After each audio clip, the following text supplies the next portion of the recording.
Bugün esa sukut içide İşon seni sog'indim yomon.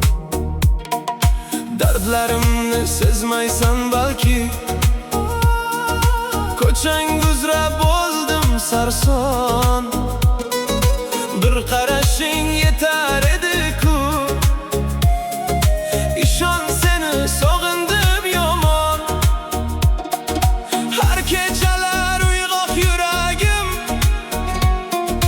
isming aytar sokin nafasi. Bu olamda yagona armon, ishon seni sog'indim yomon. Seni deydi har bir yuragim, seni kutar yolg'iz qarashim. Qaytib kelsang gullar bahorim, ishon seni sog'indim yomon.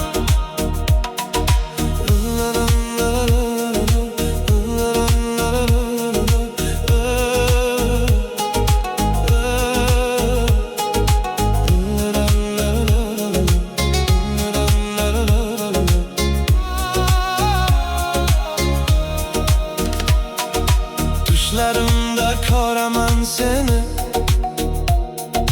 tonglarim ham bo'lar beomon.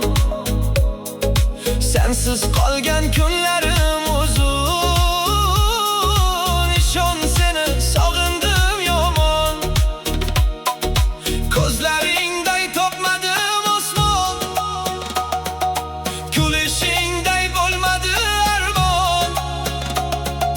Yuragimda qolgan bir inson, ishon seni sog'indim